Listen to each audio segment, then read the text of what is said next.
Ya son las 5:04 de la tarde, seguimos en la segunda hora de programación, hoy aquí en Saludablemente con ese tema tan interesante. Estamos hablando de medicina hiperbárica, que es muy diferente. Hoy en cabina tengo 3 especialistas, nos están acompañando, si se están incorporando a esta segunda hora. A la doctora Anaí, que es especialista en medicina hiperbárica, al doctor Jorge y también al doctor Jesús Ledesma. Bueno, don Jorge, usted es representante de Hiperbáricas Guadalajara aquí en la ciudad. Así es. Qué increíble.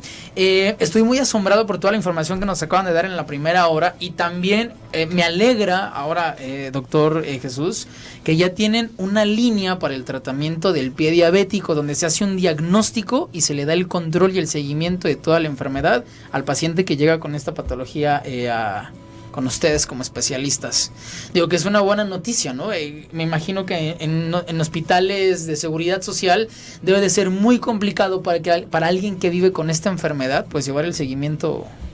Es por la cantidad de pacientes y el número de médicos tan reducido. Entonces, demasiados pacientes para 1 o 2 angiólogos que pueda haber en un solo hospital con miles de pacientes como población. Aparte, Doc, no sé si es buena o es mala noticia, pero todos sabemos en meses recientes, y que de hecho creo que inclusive desde el año pasado, se van a dejar de subsidiar el seguimiento y tratamiento de muchas enfermedades crónico-degenerativas. Entonces, no sé si la diabetes ya es un problema de salud pública en el mundo. En Guadalajara, en primer lugar, como mayores detecciones en el país, ahora sin subsidio, que dé un control y seguimiento de la enfermedad, debe de ser más complejo para alguien que lo vive. ¿Hay un rango de edad, Doc, de la gente que es diagnosticada? O sea, ¿quiénes son las personas que llegan, por ejemplo, con un pie diabético? Fíjate que es muy curioso esta parte porque, pues tradicionalmente se pensaba en una persona ya de 55, 60 años en adelante, pero ahorita estamos viendo pacientes con diagnóstico de primera vez, 30 años, de 28 años, y hay una situación muy curiosa, es decir, la generación que va, yo tengo 36 años, la generación que va adelante de nosotros, es decir, personas de 55, 60 años, pueden estar incluso más saludables que mi generación. Que la generación millennial de los 80. Así es. Ayer hablábamos de la desnaturalización de los alimentos y cómo a través de la industrialización de los mismos, las enfermedades crónico-degenerativas han ido en aumento a lo largo de las últimas décadas. Sí, está súper complicado y porque nos hace falta mucha educación a nivel desde escolar, que nos estén infundiendo una buena alimentación, que vaya parte de las materias que llevamos y que a la hora del receso donde vaya uno a la tiendita se dé realmente fruta, se venda realmente verdura, porque si recordamos en nuestra infancia cuando íbamos a la tiendita lo que veíamos eran pues chucherías y cosas que salchichas, papitas, tortas de pierna. Inclusive el año pasado México registró el primer lugar en obesidad infantil, aun cuando no somos el país que más consume como los Estados Unidos. Entonces es alarmante que también la educación y la cultura que tenemos para alimentarnos, y sobre todo de los padres, porque habla de, si los niños están manifestando la obesidad, habla de una falta de cultura en casa. Sí, desde casa también tiene mucho que ver, pero también es como el ambiente que nos envuelve. Siempre es como una silla de 4 patas que si alguna no funciona, no va a funcionar de ninguna manera. Entonces, desde casa sí se le debe indicar al hijo su alimentación, pero también su ambiente debe estar rodeado de buena alimentación, porque por más que le infundan, si el amiguito, si lo que tienen para venderle y ofrecerle es comida chatarra, muy difícilmente el niño va a llevar un buen hábito. Claro. Entonces debe ser parte de nuestras sociedades de chiquitos y que también el gobierno tenga algo de responsabilidad, tanto la forma que nos ponen el acceso a ciertos productos. Es muy importante decirlo que somos también el primer consumidor de refresco en el mundo. Más que la leche en México.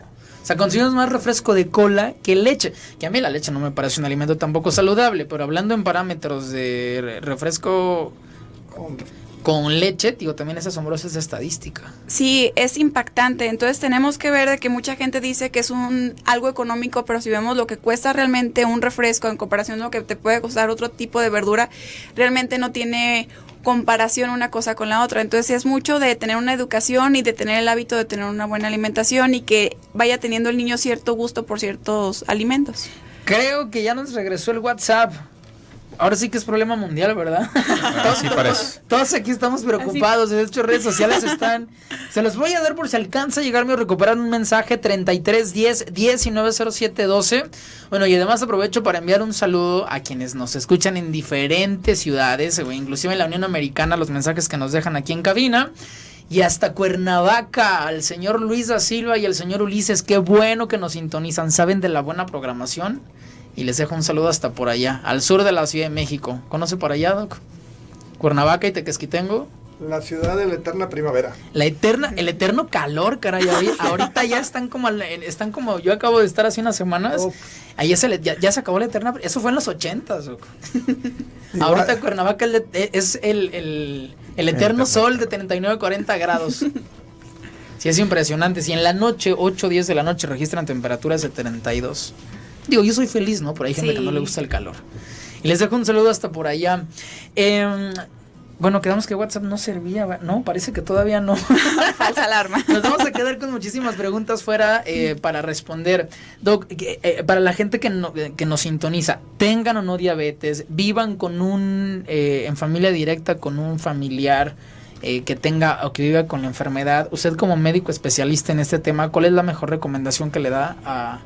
La prevención, sin duda. Tú lo mencionaste hace un momento, en unos años va a ser insostenible, aunque el gobierno, a través de sus órganos de salud, siga pagando los costos del manejo de la diabetes, va a ser insostenible. Esto va para provocar un caos de verdad. Entonces, no nos queda más que la prevención desde los niños para evitar que lleguen a la diabetes, y una vez que ya soy diabético, pues acudir a mi control médico, llevar una alimentación adecuada, y muy importante desde mi parte, pues el control y la revisión y el chequeo constante de los pies. Chequeo constante. No hay una edad cuando se puedan hacer prediagnósticos de alguien con diabetes. O sea, ¿quiénes son las personas que deben de tener más cuidado en prevención de la enfermedad? Ok, pues si tú ya tienes familiares de primera línea o directos, hermanos o papás que viven con diabetes, pero aunque no los tengas, pues si padeces obesidad, tienes sedentarismo, no haces ejercicio, pues son los principales factores de riesgo. Desde entonces, por prevención nos tendríamos que estar revisando, aunque estuviéramos en apariencia sanos,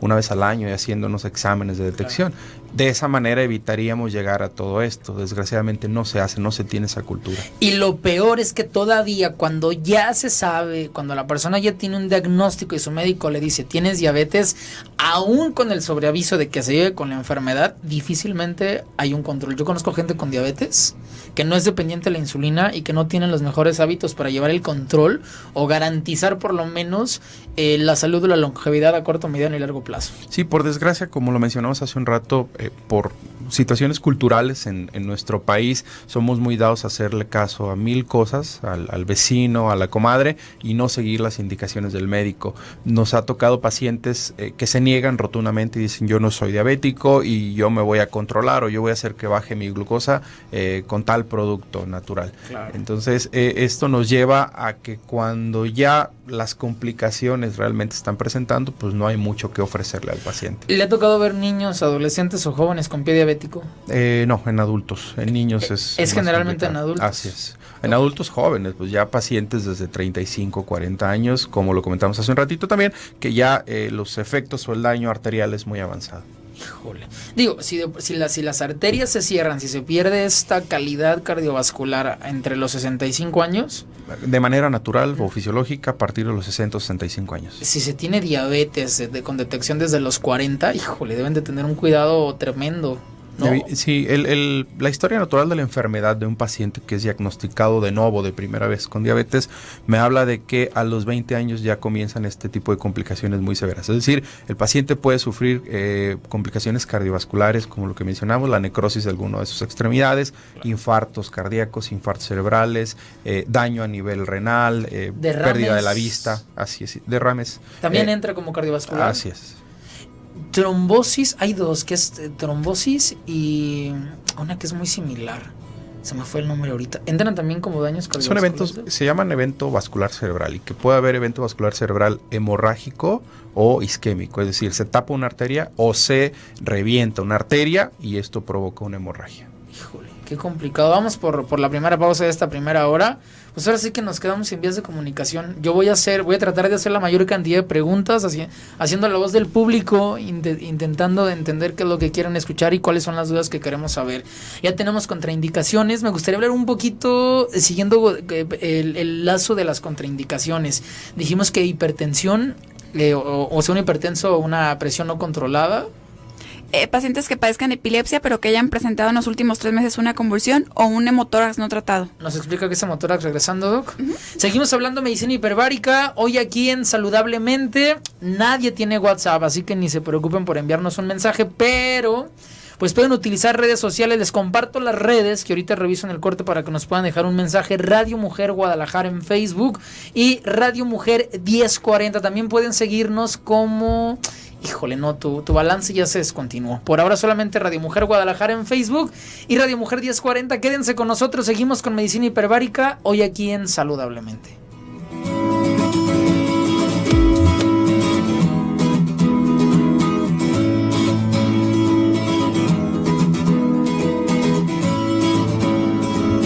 Cinco 18 de la tarde, digo, aunque por primera vez no podemos tener comunicación con ustedes, les platicaba que podía ser la voz de la gente que nos escucha. Doc, salimos con contraindicaciones. Me dijo que hipertensión o una presión mal controlada está contraindicado para medicina hiperbárica por obvias razones. La implantación de oxígeno que puede alterar un poquito más la presión. La segunda contraindicación que me dio fue... pacientes que padecen epilepsia, pero solamente si en los últimos 3 meses han presentado una convulsión, okay, no entran a la cámara. Y pacientes con un hemotórax no tratado. ¿Un hemotórax es un...? Es la presencia de aire en un espacio pleural, entonces eso hace que haya mayor presión en el pulmón y por lo cual el paciente nos refiere dificultad para respirar y un dolor muy fuerte en tórax. En tórax. Si alguien no tiene un diagnóstico y sea hipertenso, ¿no implica un peligro, Doc? O sea, que alguien no sepa que es hipertenso y que vaya a cámaras hiperbáricas. Sí y no. En este caso, como si lo valora un médico y en este caso hago una historia clínica, en ese momento si él no sabe, yo tomo la presión y me doy cuenta si está controladito o no. Y eso nos ha pasado.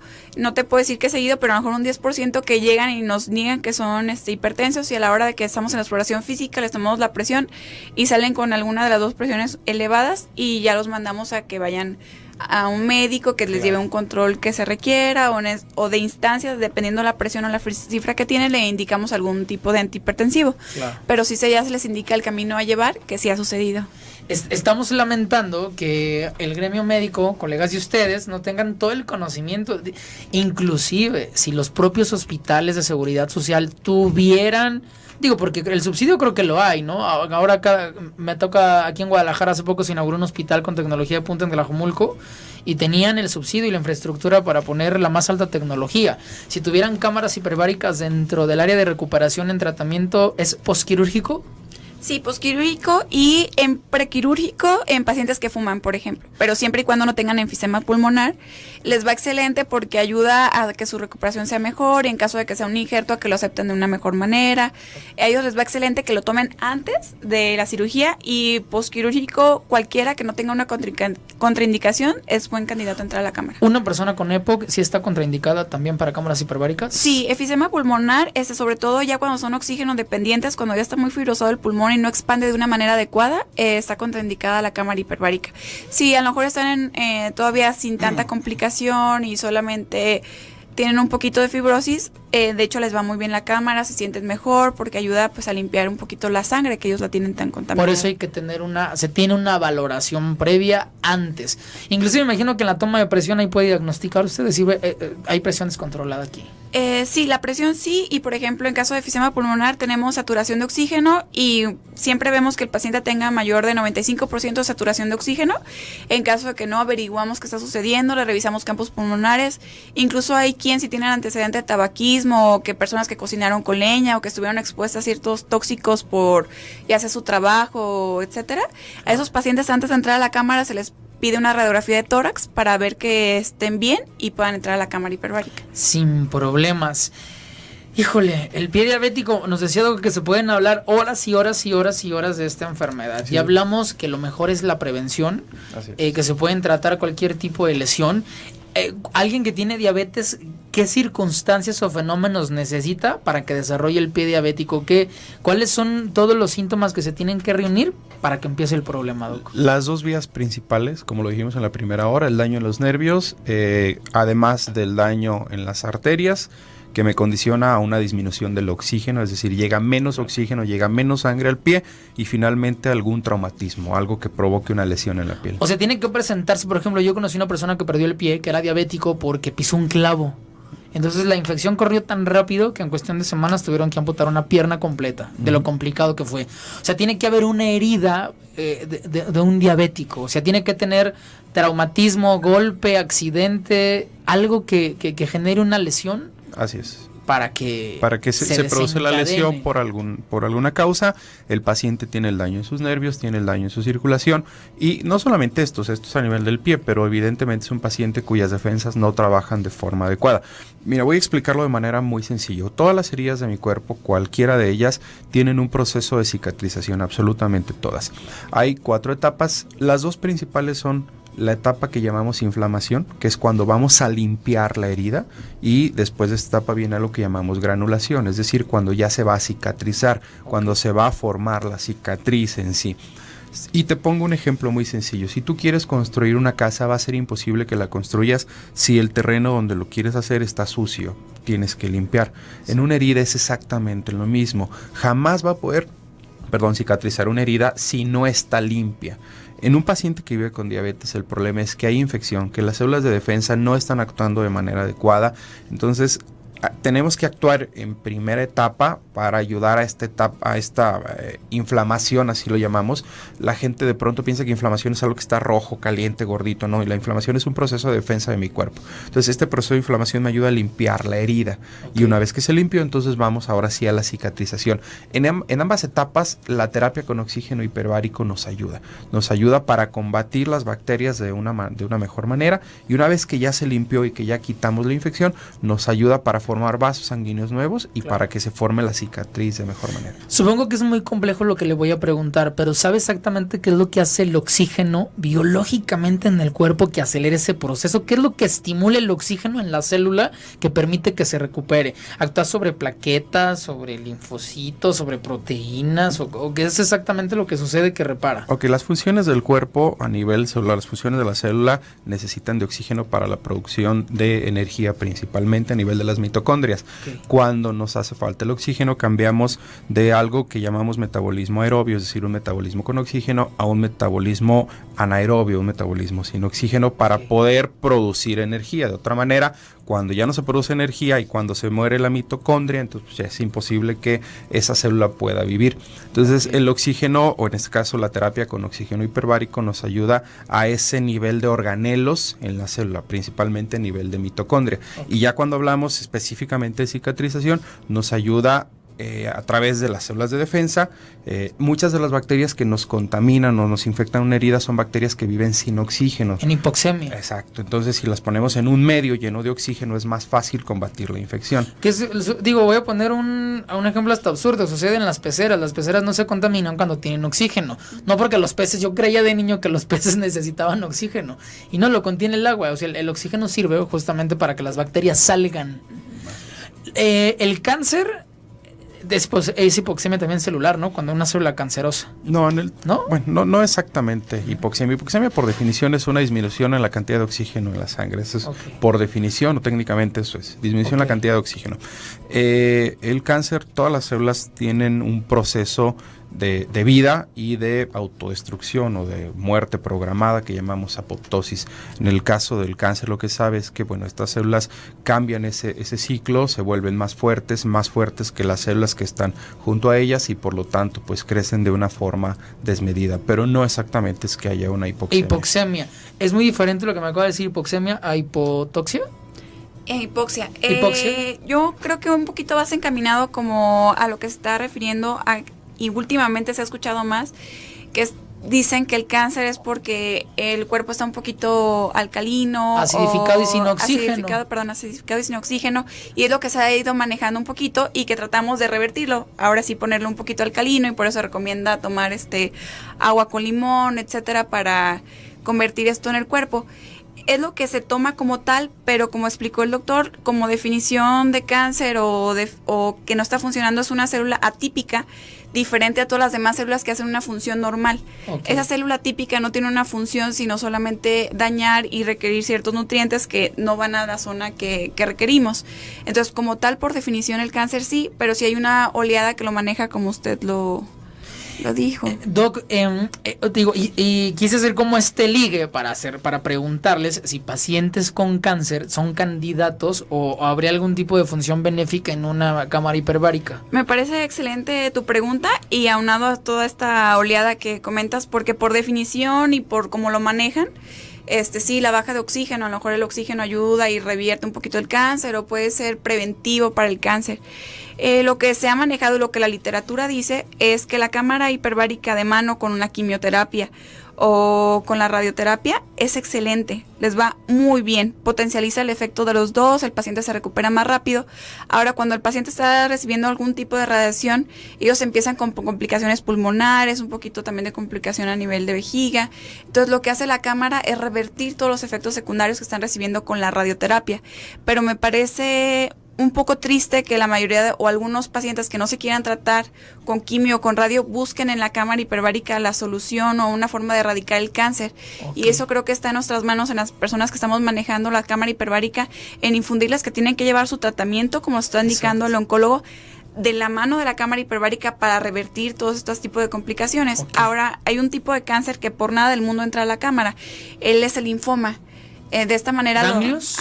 Hay si es a nivel linfático, se hace una tumoración, entonces esos pacientes, por nada, así estén con quimio, con radio, con el tratamiento que sea, no entran a la cámara hiperbárica. Vamos a ir por la siguiente pausa. Creo que voy a desmenuzarle ahorita todo lo que desde el área médica nos dijo, pero sí me parece muy importante porque la medicina hiperbárica no es un tratamiento para el cáncer, pero sí puede ayudar en efectos secundarios, acompañan muy bien a la quimio después y a la radioterapia después por los efectos secundarios que estas mismas tratamientos generan. Eso está increíble. Sí, y de hecho está dentro de los 14 protocolos avalados por la Undersea y en Estados Unidos lo utilizan de cajón. Los efectos secundarios por radiación. ¿Recuerda los 14 protocolos, Doc? ¿Me los dice regresando al corte? Sí, sirve que ahorita los recapitulamos. Vamos con más. 5:29 de la tarde y regresamos aquí. Seguimos platicando de enfermedades, indicaciones y contraindicaciones, medicina hiperbárica, aquí en Saludablemente.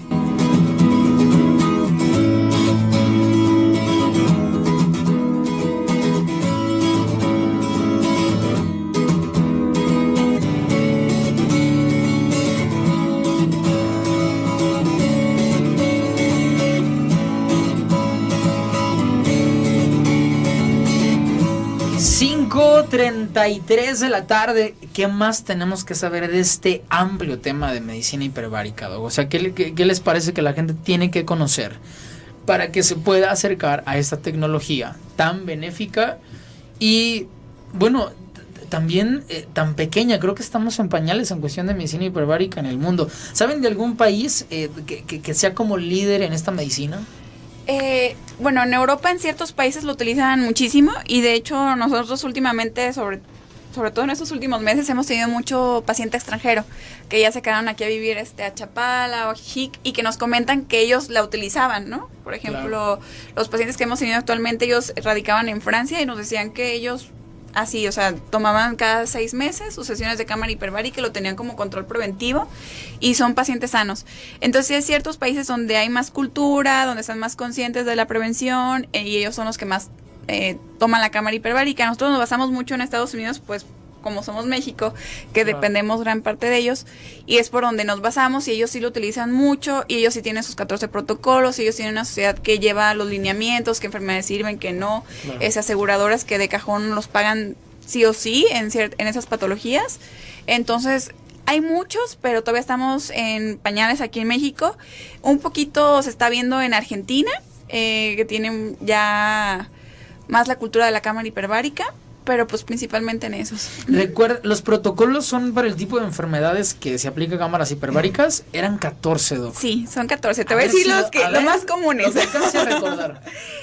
Como los comentábamos, pacientes que bucean, se llama enfermedad por descompresión, ellos ascienden de una manera demasiado rápida y por la combinación de gases, sobre todo por el nitrógeno, se forman burbujas en el cuerpo y al descender demasiado rápido, esto complica, porque puede irse a un órgano, incluso cuando se quedan no en un órgano directo, sienten dolor, sienten molestia, crepitan. Ahorita que está sucediendo mucho es una invitación a los intoxicados por monóxido. Okay. A ellos les va excelente. Cualquier persona que ha estado expuesta a humo tiene secuelas. Y hacemos una atenta invitación sobre todo a los bomberos, que son los que están más expuestos a ese tipo de ¿Han recibido complicaciones. pacientes bomberos? No, y ya se les dio una plática a los bomberos. Entonces, aquí en Guadalajara. Entonces estaría excelente que ahorita que está tanto la problemática supieran que es muy buen tratamiento de la cámara hiperbárica. No hay recursos económicos. Pobrecitos, son los verdaderos pobrecitos. héroes de las ciudades y no hay presupuesto para dignificar una labor tan heroica y tan importante que hacen ellos en todo el mundo. Sí, entonces sería muy importante que supiéramos eso y posteriormente cualquier persona que sufrió alguna exposición directa al humo, aunque no haya sufrido quemadura, tiene efectos secundarios, sobre todo a nivel neurológico, entonces es muy importante que vaya a la cámara hiperbárica, sobre todo las primeras horas después de haber sido expuesto. Claro. Fracturas de difícil consolidación. Un paciente que tiene, sobre todo, hay cierto tipo, sí, les va excelente. De hecho, acabamos de tener uno y que precisamente trabajaba para la empresa y le va excelente.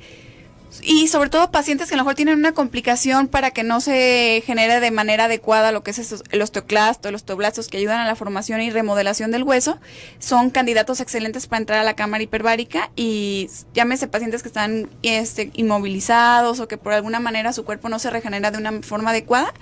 Por eso son pacientes de difícil consolidación, que por algo no ha podido consolidar. Otro es osteomelitis refractaria a tratamiento, un paciente que ya ha recibido antibiótico y se le vuelve a dar otro antibiótico y se le cambia de esquema y aún así no erradica la infección en hueso, es un candidato. Osteomelitis, así se llama la enfermedad. Ajá. ¿Es que es un hueso que no se puede regenerar? Ajá, ese está infectado. Entonces, por más que le han dado antibiótico y se lo pueden cambiar de esquema, aún así no se erradica la infección. Entonces, esos son candidatos excelentes para la cámara hiperbárica. Pacientes que por algo han tenido que recibir un injerto, el oxígeno ayuda a que el cuerpo acepte mejor el injerto, a que se necrose menos, a que lo rechace menos. Puede ser también estético, ¿no? Lo estético entra perfectamente. El posquirúrgico de cualquier cirugía plástica o estética es recomendada en cámaras hiperbáricas. Sí, les va excelente. Y como te lo comentaba un poquito hace ratito, pacientes que han sufrido radiación, que han sufrido cáncer, etcétera, esos pacientes son excelentes para entrar a la cámara hiperbárica. Y también me gustaría hacer mucho hincapié, ya que estamos hablando de intoxicados por monóxido, bomberos, etcétera, pacientes que han sufrido quemaduras. Se ha visto fotos de pacientes cómo han evolucionado con la misma edad, con las mismas patologías, sin cámara hiperbárica y con cámara hiperbárica, y realmente la forma en que cicatriza uno a la forma que cicatriza el otro es abismal. Tuvimos creo el año pasado tuvimos el testimonio de una chica que traía, creo que se había caído de una moto. Claro que sí. Y traía, no me acuerdo, lo que no recuerdo es dónde era su molestia. Creo que era una pierna, muslo, glúteo. Era en una pierna, sí, ella había recibido injerto, sufrió un accidente en moto, por lo cual se había llevado gran parte de su piel. Le pusieron un injerto y la cámara lo que hacía es que aceptara de la mejor manera el injerto y de la mejor manera quiere decir con una buena cicatrización, evitando el periodo de aceptación, evitando necrosis y el rechazo al injerto. Y le fue muy bien. Ahora que hablan de rechazo, cuando hay trasplante, ¿también está indicado? O sea, en un trasplante de órgano. Dependiendo cómo está el estado del paciente. Hay órganos más vitales y los que pueden estar un poquito más inestables del paciente durante el después del trasplante, pero si están muy bien sus signos vitales, si está estable el paciente, sí puede ayudar a la aceptación del trasplante. Del trasplante. ¿Recuerda otro protocolo, Doc? Mándeme. ¿Recuerda otro protocolo? Por ejemplo, en pacientes, todo lo que sea hipoxia, hay algo que se llama obstrucción de la arteria, de la retina. En ellos también les va excelente. Sordera súbita, pacientes que de un momento a otro no pierden la audición. Okay. Antes se creía y se trataba de una manera como si fueran por un daño viral. Y realmente lo que se descubrió es que tienen hipoxia en cierta zona del oído interno, por lo cual cuando le reciben el oxígeno en esa zona, les va de maravilla. Si van la primera semana, recobran el 90%, a la segunda el 60% y a la tercera el 30%. Entonces, por eso es súper importante que la población en general a los otorrinos se les hace hincapié en la importancia de mandar al paciente en cuanto se lo diagnostica. Hablando de sordera súbita. Sí. O sea, también el otorrino tiene que tener información de esta materia. Sí, y de hecho sí nos han mandado y tenemos audiometrías que lo avalan de cómo llegan en anacusia, o sea, sin escuchar absolutamente nada en el oído afectado. Y posteriormente ya cuando llevan alrededor de 15 sesiones se le toma otra vez la audiometría y recobran el 90%. Entonces tenemos cómo comprobar que la cámara hiperbárica ayuda en esta patología y está dentro de los 14 protocolos. Entre los 14 pues prácticamente estamos cubriendo todo. ¿Usted quiere complementar con algo, Juan Jesús? Bueno, decir también que hablaban ahorita de en otros países modernos, lo avanzado, lo desarrollado que estaba la medicina hiperbárica, y no se mencionó Cuba, no se mencionó Rusia. ¿Son pioneros? En donde, pues en Cuba en especial, ¿es así, doctora? Tienen alrededor de 90 protocolos. ¿Qué es lo que sucede? Quiero señalar, creo que lo que sucede, ¿por qué no se han incrementado los protocolos en México? Bueno, es que hay que hacer un poquito hincapié en Cuba de que ellos no tienen los recursos necesarios para tener otro tipo de medicina, entonces ellos tienen que utilizar lo que tienen a su alcance, y algo de lo que tienen a su alcance pues es el oxígeno, por lo cual ellos lo utilizan para infinidad de patologías. Pero no aparentemente es más caro el oxígeno que el tratamiento. O sea, a corto y largo plazo, ¿qué puede ser más económico, el oxígeno o un...? Pero ahí en Cuba lo que pasa es el acceso que tienen ellos a ciertos medicamentos. Okay. Aparte del costo, es el acceso, de que ellos no tienen acceso a todo tipo de antibiótico, a todo tipo de tratamiento. Entonces, para ellos, el hecho de tener un cierto tipo de medicina o cierto tipo de tratamiento, porque el oxígeno ya se considera un medicamento, es por eso que lo utilizan para muchas patologías. Aquí yo no puedo decir que la cámara hiperbárica es mejor que otro medicamento en el que realmente a lo mejor se han visto mejores resultados. Es por eso que está enfocado en ciertas patologías y realmente se ha visto como un tratamiento que erradica la patología, pero en casos muy concisos.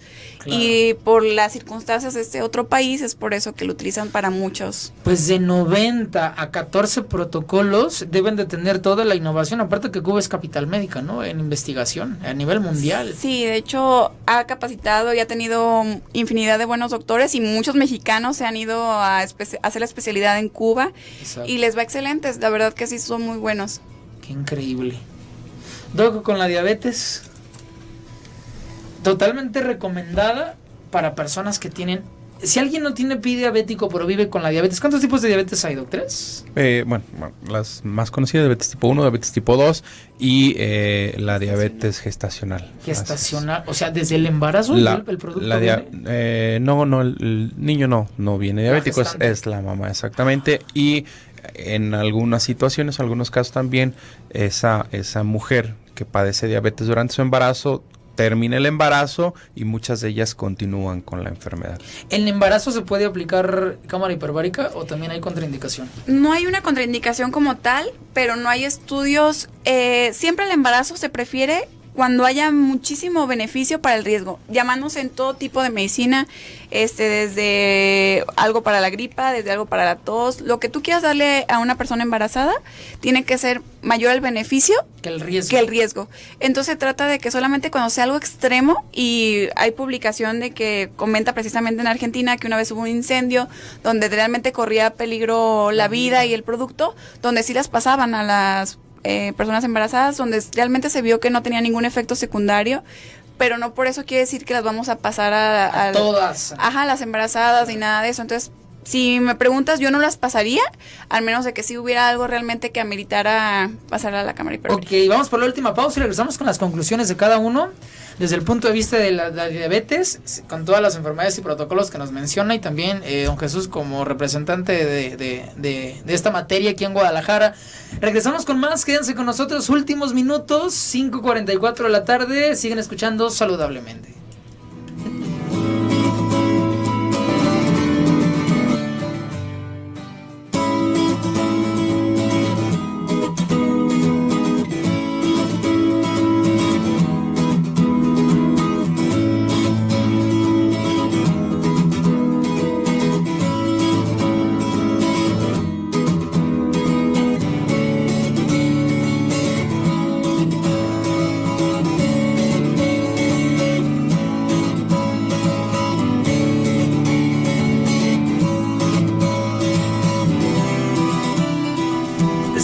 2:48 de la tarde, el último bloque donde vamos a llegar a la conclusión de esta medicina tan impresionante que hablamos el día de hoy, que hiperbárica o medicina hiperbárica.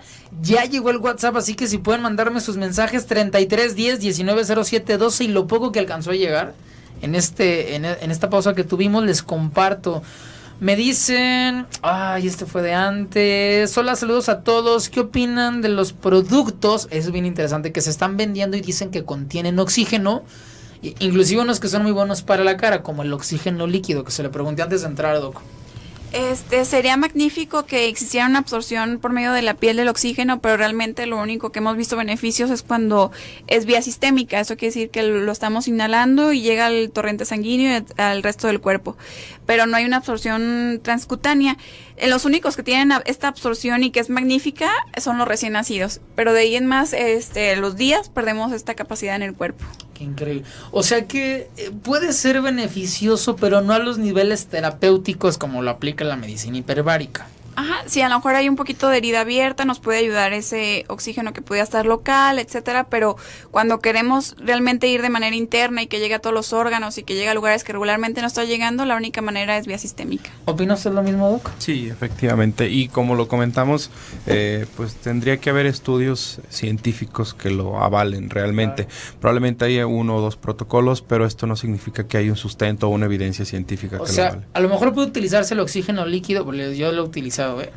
Realmente no veo ningún cambio extraordinario, lo hago meramente por prevención, pero creo que no hay ninguna secuela negativa de tomarlo, pero no se puede tomar como una terapéutica ante un desequilibrio, como un pie diabético no puedes tomar oxígeno líquido. Sí, aquí el punto está muy sencillo. Tú como médico no puedes utilizar algo en un paciente cuando no tienes la suficiente evidencia de que esto va a funcionar, porque entonces pues estarías jugando a experimentar con los pacientes. Y en un desequilibrio tan grave no se puede poner en riesgo la salud.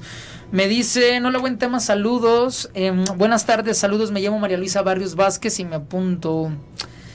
17:38. Laura Pérez, buenas tardes. ¿Cómo saben que se cayó el WhatsApp? Pues porque nadie tenía. Ahora sí que nadie tenía teléfono. Pueden revisar redes sociales. Sí, lo demás ya me quedó bloqueado por el horario. ¿Cuál sería su conclusión, Doc, por esos últimos minutos de medicina hiperbárica, específicamente con el tema de diabetes? Bueno, primero la prevención, que el paciente no espere a que tenga una herida, que vaya y se atienda.